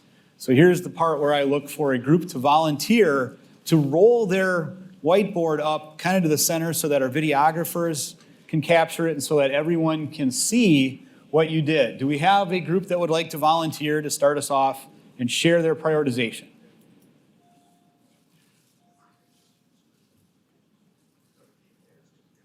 All right. We've got a group over here. Can you roll your board up? I can help. Yeah. Can we roll it up here to the front of the room so everybody can see it? All right. So we're going to give you the microphone so that you can speak to this.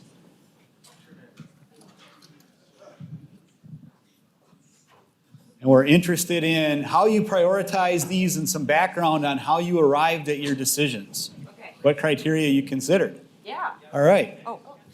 Take it away. Yeah, so we talked a lot about some assumptions that we had because we didn't feel like we had all the information that we needed to make the decisions that we felt like we needed to make. So we looked at actually the three prioritization methods that you shared. And we said, which of these could we just document our assumptions on? And then based on those assumptions, start to put these in order. So we used the Moscow approach to prioritization. And we started going through the different scenarios that were shared. We talked about, as a must-have, the security item being something that we didn't feel was something that we could wait on because there was risk involved in that. So we made the assumption that it was significant risk, and we said that's a must-have, and we're going to continue. We're going to put that up at the top of the list. We then went and we said between new customers and existing customers. So we had two scenarios where we were going to make a big new sale if we delivered some feature functionality, or we had an existing customer we'd made promises to. And between the two of those, we said the existing customer would win. We kind of went back and forth a little bit on what's the size of the new sale versus, the loss that we might incur with losing the existing customer. But because it said a key customer, we read that to mean that they were a significant customer. And so we made the decision to say we should do the right thing and keep that current customer. And so we prioritize that next, and then we put our new customer in the could. Our CTO request, we felt was that we just did not have enough information to understand what really would be the market impact, and we felt like there was more information that needed to be gathered in order for us to make that decision, especially for the next increment. And so we said that would be a wish list item. And then the only other thing that we noticed is it seemed like we were going to have to make a decision on some carryover work that potentially had been lingering. And so we added that in here as well, saying that carryover work, we would want to also have that be a must-have because it's been out there for several releases, and we felt that had to move forward. So that's how we prioritized. Excellent. Questions for this group? Good job. Indeed. I think they deserve a round of applause. Thank you. Okay, let's go with this group over here. Can you bring it over here to the front? We didn't really use any specific methodology. We just kind of worked through, discussing each case. So on some of these, we were pretty scattered, but we ultimately, security defect that can sink your entire business. So that was number one. Number two, we valued the existing customer. Again, we had questions on what is the size of the new customer. Would there be negotiations that could take place to, either offer a discount or something like that? But ultimately, all things being equal and maybe even not exactly equal, existing customer would be the number two priority. The new deal, we felt then was the next priority. Focus on that, acquire new business. Then the CTO request, we were fairly torn on that, although not as a high priority. Being first to market doesn't always mean you're best to market. There's literally thousands of examples of that, and it requires the most discovery, lead time, hardest to deliver on time. And then the carryover, there were some assumptions made there. If it's something that's been sitting there and we haven't, gotten to it, what is the actual priority of it? But it might have the least friction to get done. Mm-hmm. So that's where we didn't quite resolve that one. Mm-hmm. So we left that last. Yeah. Oh, it's a good outcome. And the other group talked about that carryover work as well. And one of the things that's kind of interesting, and I think this came up in some of our questions, if you think about Agile and you think about the assumptions that we make, one of the reasons we use that process is if you have a sprint or a release that goes better than expected, you always have this prioritization to lean back on and know what the next best thing to work on is, right? So in that case, if you actually made it through in this particular instance, all of your items, you know that we could still bring some of that carryover work into our sprint. It's lowest priority, but if things went really well, same thing with the group that used the Moscow approach. Focus on the musts, the shoulds. If things go well, we could maybe get this, and we know there's some things we're not going to make it to, which is the whole reason we do this. So I think they deserve a round of applause. Thank you. All right. Do we have one more group that would like to share? All right, we'll have one more group bring their whiteboard up to the front and walk us through their outcomes, and then we'll tackle the other 3 questions in our sheet. All right, so we actually went as far as we have imaginations on our team. We made a fake company called Leroy, R-O-I, and we used the pick method. So we looked at ROI versus the effort that it would take. I think he wants, are we okay? So we put each of the different scenarios on Post-its, and we kind of went through and discussed in terms of ROI and effort where they're going to live on this matrix. We actually had somebody on our team that uses this in his day-to-day, so we had an expert, which was really helpful and insightful. Before we even went there, we started here. So we looked at a different type of matrix that Aaron had used before where tech and customers, existing versus new. So we know that if we have a bird in the hand, it's a better ROI for us. So we took that into our top matrix, and that's why success made its way to number 1. So the success team has a customer. We assumed that it would be high ROI, and we also assumed that it would be relatively high effort because they're coming up for renewal, but we prioritize that as number 1. From there, we prioritize business development, high ROI, again, an assumption, and about the same amount of effort as our success team. Security made its way down a little bit lower. It did say in the document that it had been around for about 3 releases, so we made the assumption that it was not quite as high priority. And then finally, the CTO, similar to that first group, we didn't have a lot of information about it. Sometimes C-suite executives think that their opinion is the most important, and it's just really one person. So that was lower priority, not to say that we wouldn't ever do it, but we did not prioritize that one. Thank you very much to the groups that presented. We've got 3 more questions we want to spend some time on. So obviously, these were fairly thin case studies that we put out there. If we were going to spend an entire afternoon on this, we might have given a lot more detail and given you some metrics to work with. But for the purposes of our workshop here, we kept it fairly straightforward. But it does beg the question, what additional information would you want to have as you consider these scenarios? Are there some examples of information that you would want to have? So the question was, are the clients asking for the same feature? Are they asking for different features? So that might be, helpful to understand are these, and this is one of the things that we think about when we're doing release planning and sprint planning is the work complementary? When we think about organizing our releases, that's one of the reasons we have these conversations with our technical teams is to understand that, this customer's feature, we may have it deprioritized and it may be further out in the release or even pushed out to another one.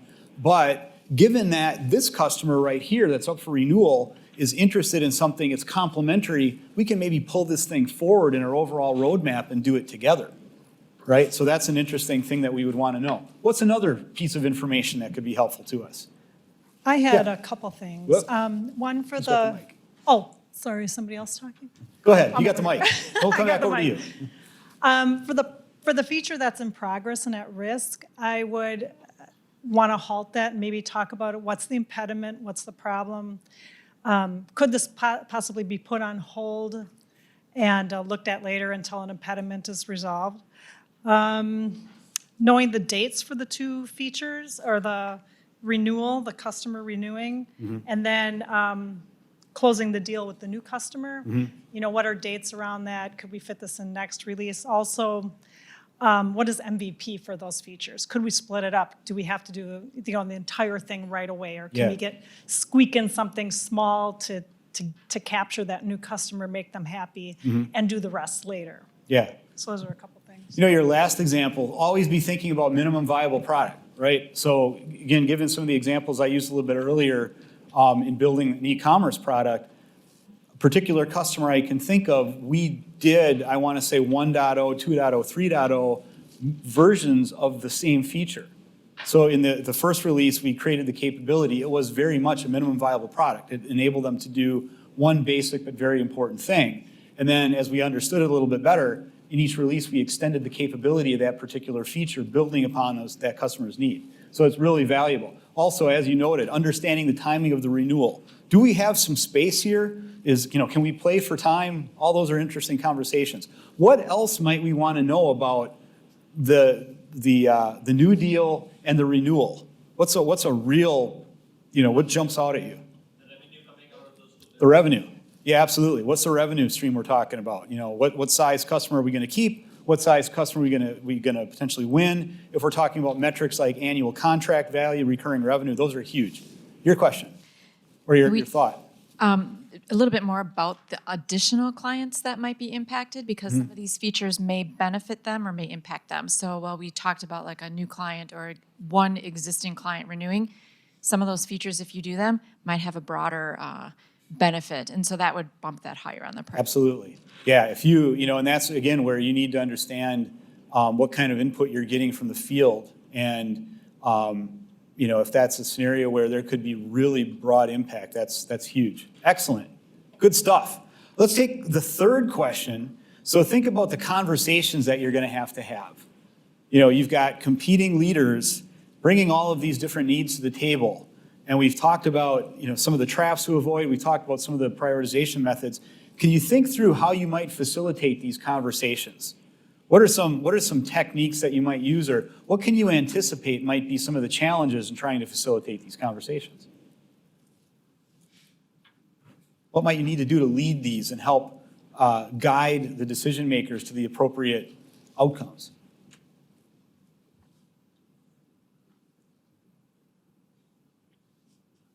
Yes. Hi, everyone. So I'm actually in customer success, not in product, but pulling from some of my sales counterparts, one tactic that they often use in a sale is the notion of, bringing your champion to your side of the table. So I think, if you can start the conversation with talking about the ultimate goal, which is always going to be around ROI, always going to be around those KPIs, and kind of reinforcing that with your leader. And then talking about how, okay, we're going to do this together. And then getting into the how. So again, you're sort of aligned on, okay, we both want to get to this place together. Let's figure out how, and then kind of like backing your way into that, I'll say like persuasive part of the conversation. Mm-hmm. Yeah, that's a really good example. And you're thinking about everything that we've discussed. What I broadly call this is decision support.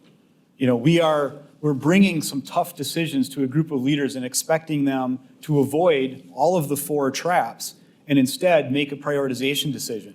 So, talking them through, and as you know, bringing them to your side of the table. And there may need to be some trade-offs. There may need to be some discussions around, if we prioritize this, we'll absolutely prioritize this in the next release. But I think the critical thing, the whole reason we're bringing attention to these methods is, and again, I realize this is not always the case, but that if you come with a prescriptive, structured way of presenting this information and putting it out there, and having one or more skilled facilitators to take the leaders through the decision, you'll hopefully arrive at the appropriate conclusions. Again, your mileage may vary. What other factors would you consider? We've talked about some drivers. We've given you some basic information. What haven't we brought into the conversation so far that anyone may think is an important factor as we try to reach these conclusions and decisions? Yes? Does the venture capital have restrictions on it? So the statement, the idea is, does the venture capital have restrictions on it? Can you elaborate?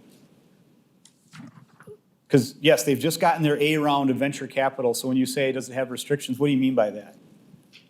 What is the capital, what are they looking to get out of their investment? Have they put any restrictions on? Okay. We're going to give you X amount of money. However, we would like to see X for ROI. Okay. So given that this organization has just gotten a very important round of funding, are the expectations of the investors something that need to enter into this equation? And perhaps when we understand their desired outcomes, we want to see you land X number of new customers per quarter. That may have an influence. That's a really good point. Or they may have some other metrics or expectations, KPIs associated with their capital. Good point. Thank you for elaborating. What else might we consider? Yes?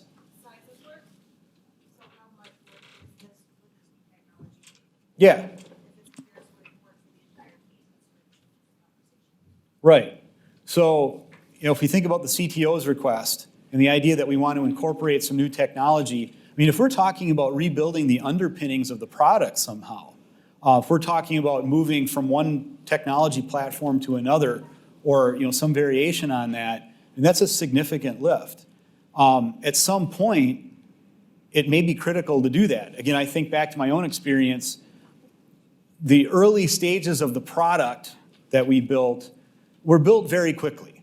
And they were built by people who were thinking more about, let's get these features to market, let's get market share, let's get attention, than thinking about building a long-term sustainable enterprise class e-commerce system.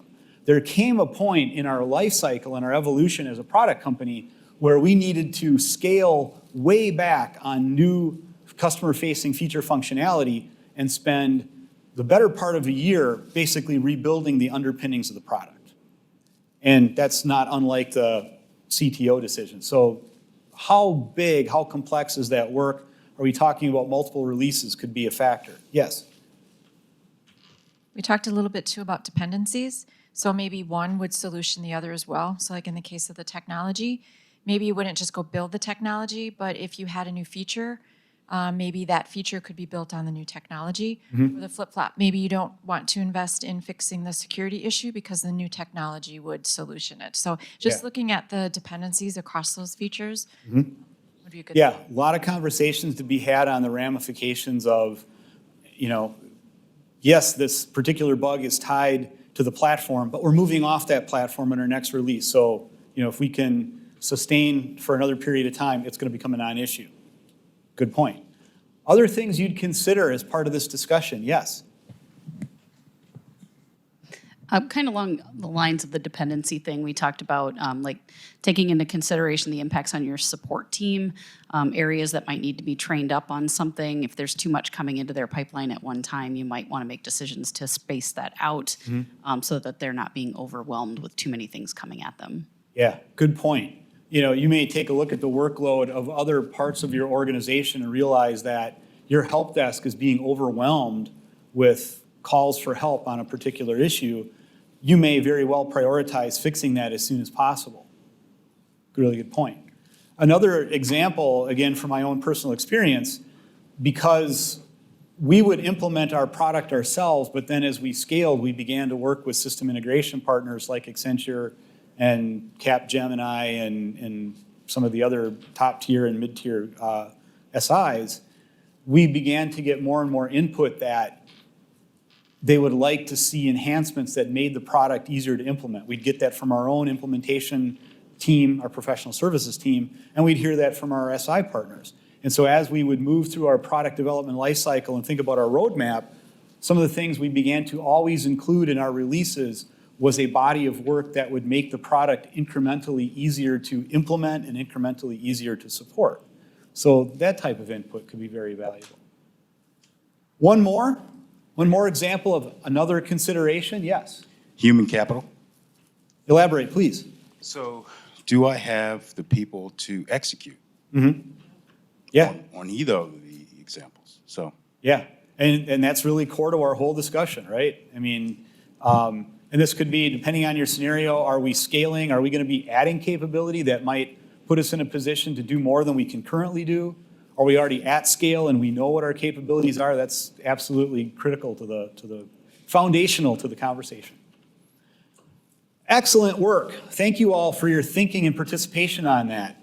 We are at about 6:47, give or take, and I know our hard stop is at 6, but we want to open it up to just general questions and discussion about anything that we may have covered this evening. Yes? My question is how you personally prioritize these items and what is your rationale behind it and which approach you use for prioritizing them? Okay, so you've put me on the spot. What is my prioritization of these? Well, given, and again, I will explain my thinking on this.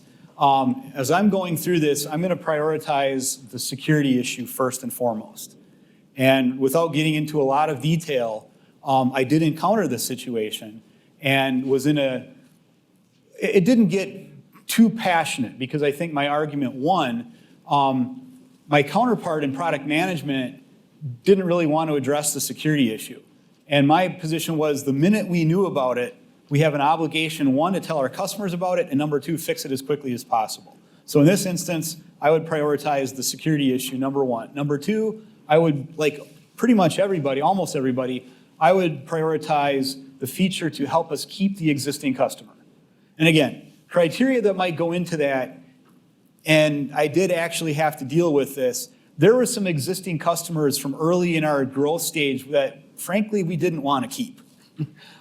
Their revenue annually wasn't that great. They were actually a little bit challenging to support because they didn't want to move off older versions of the product. But generally speaking, without those mitigating factors, they always say it's easier to keep a customer than to go out and get a new one. So I would then next be going with the feature necessary to win the new customer. Again, in the scenario we're thinking about, remember our foundational case, this is a rapidly growing company. We just got our A round of funding. As the point was raised by the person here in the front center of the room, we do want to justify the faith that our investors have put in us. And so I would prioritize number 3, getting the feature in that would land that new customer. And again, like many of you, the CTO's request is going to the bottom of the pile. So that's my take on it. So you asked about the carryover work. That's tending to be associated with the security bug in the case that I outlined. And again, real world scenario, we had figured out that this bug had been present in the product for about 3 releases. And so we basically prioritize whatever it would take to solve that bug, including some carryover work necessary to fix it. And then you had a follow-up question? Which approach you use for doing that? Is there any necessary approach or methodology you use, like Moscow? Yeah, we tended to use kind of a variation on the Moscow rules. Yeah. Other questions?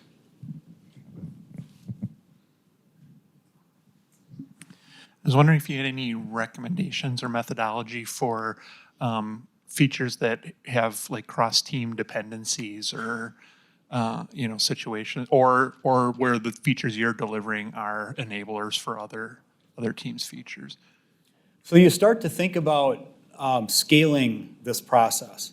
And that's where it's really critical to have, and again, this is going to be dependent. If I recall my background, many of you I know are at Northwestern Mutual Life. I know that you're a safe shop. My own personal experience is Scrum at scale, but it's all kind of getting to the same thing. How do we scale this? And in your scenario, we're really finding it necessary to get the product managers or product owners talking to one another and thinking about their roadmaps and making sure that they're looking at it in a holistic way and understanding where they have those cross-team dependencies. And at the same time, you're having these conversations with your Scrum masters. You're doing Scrum of Scrum or something similar depending upon your scaling methodology. And as you're thinking about your release planning and roadmap, identifying those scenarios where you may have those cross-team dependencies. And is it a first this, then that kind of dependency where you may be thinking about one team executing and delivering a feature that then tees up the other team to do it in their next release? Or are you talking about the necessity of coordinating concurrent work? Either way, you're having those conversations at scale and bringing the product owners together, bringing the Scrum Masters together.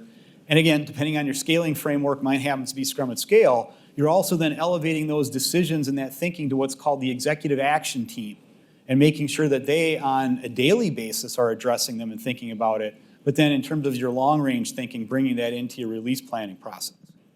Does it make sense? Thank you. Other questions or comments? I see one back there as I walk through the light projector. So in our organization, sorry, I'm loud. We struggle a lot with just so many ideas coming in and really managing our stakeholders in terms of even discovery WIP limits, not just delivery. So it's been very difficult to get people to understand. It might seem like a very small thing, but we call it death by a million cuts because Yeah. you take your mind share off of the larger things that are priority. So Mm-hmm. just curious if you have any insight or ideas around how to handle that. I think, my opinion, my experience, one of the important conversations to have with your stakeholder group is to show them that you're using a process, to show them that you are addressing this body of work and making these decisions in a reasoned, structured, and disciplined way. And here's the tough part, so Madison College, as we roll out some of these governance groups and we retool the way that we're approaching some of these things, one of the questions came up repeatedly, well, if we're using this prioritization process, what if I'm one of these people whose request never makes it to the top of the list? And my answer is, there's a reason for that. And that's what this process is intended to tease out. Again, I am sorry to be the one to tell you that your baby's ugly, but the thing you're asking for, as we assess it, it's just not that valuable in comparison to the other things that we can spend our time on. And that's the ruthless part. And it's not intended to be disrespectful. It's not intended to be unprofessional. It's intended to be fairly blunt. And that is, it can be easier to take to an extent when people understand these decisions are being made through a reasoned, disciplined, and rigorous process. It's not because we don't think your thing's important. It's just that in the totality of all the things we're considering, it's not as important as these other things. Good point. Others? Oh, got one more. Do you have a good way for putting things on hold without having just a huge on hold pile? So moving things to the bottom of the backlog or moving them lower without losing sight of them, or, how do you keep them sort of fresh in mind? Yeah. Well, that's where, you need to have some kind of a disciplined backlog grooming process. And, the decision making, if you remember the filter, right, there are going to be some things that as we go through this process, I think the tough decision is, do we even include them on our backlog? And that's where, you have to use professional judgment. You use your experience, your training, whatever your background is, to say, out of the totality of suggestions and ideas that we get in, there are some that just are not good enough to even keep on a backlog. And so that's going to help right there. And then the things that you do choose to keep on your backlog, part of Agile, part of doing this either, at the team level, part of doing it at scale, is ongoing continuous backlog grooming. And so the rigor and discipline of making sure that as an organization and, in your specific teams, your specific responsibilities, that you are regularly on a frequent cadence with discipline reviewing and grooming your backlog, that's really, and to me, that's one of the toughest things to do. And especially in newer organizations that are newer to this, I can recall the first few times I had to coach a group of other leaders that, yes, we will be spending time twice a week to groom our backlog and make sure that we go into sprint planning and release planning with a good groomed backlog. Like, we got to do this all the time and never stop? Like, yes, we will never stop until we close the company or until we think, right, that's how you do it. Is that a 5-minute sign? Question. Just when do you declare, like in the upper part, where you have a function that you've tried and it hasn't happened, that it's just beyond you or beyond the product or whatever, because a feature that had been attempted once or twice before and now is having problems again, can you just at some point say, wow, this goes off to the side and is banished for some period? Yeah. No, that's a really good point. And, that's where, again, you have to take a look at the technical achievement versus your product and where you're trying to steer your product. And, that could have some far-reaching implications. If the thing you're trying to do is considered so important that we as an organization have made multiple attempts to execute on it, it must be pretty important and foundational to our product. If we can't achieve that, it begs a lot of questions as to the long-term viability of our product line. So that's one thing to explore. The other side of it is, well, if it's a really important feature, but it's a part of the many other features that we could choose to work on, and this one is cool and customers want it, and it would really differentiate us, but we just cannot execute. After one or two goes at it, that's appropriate. You've got to put it to the side because you've invested cycles and valuable time in making attempts at it, and you have to at some point cut your losses and move on with other more valuable and easier, lower technical risk that could add value. What do you mean? Who has the expertise? Yeah. Well, that's another question. And this looks at things beyond just the roadmap. It looks at how you build your organization. And, is this something where we're not able to do it with our existing team and resources? And so how does that inform our hiring, our internal training and growth? Do we need to retool our own team? Back to my Lightning example. When we finally made the breakthrough, we made a couple of tries to get Lightning into the product, and we couldn't release it. We ended up saying, nope, that's, you think about that Moscow with the red, yellow, green. We had the same thing for release health. Every 2 weeks, we'd come to the leadership team and say, everything in green, as of right now, we're telling you it will be delivered as we complete this release. The stuff in yellow, we're concerned. The stuff in red, as of right now, we're telling you, not going to get it. Well, in the Lightning example, we come back 2 weeks later, and all the Lightning stuff's in green, and the leadership team is going, what happened? 2 weeks ago, you were telling us we weren't getting this. Guess what? We had a breakthrough. We got additional help from Salesforce in that case. They, in turn, had some breakthroughs in terms of how they could support us, some critical questions, some critical obstacles, and suddenly the team broke through those technical obstacles and accelerated such that this is going to get done now. So, there's a number of ways that potentially you look at that, and whether it's a breakthrough, whether it's reskilling, whether it's training, those are all things that you might need to consider. We're at 6. I want to thank you all for your time, your participation, your questions, your dialogue, your engagement. I hope this was valuable to you. Thank you to our hosts. Thank you for bringing me back. I hope you all have a great night, and I hope that this information is useful. And I think that's it.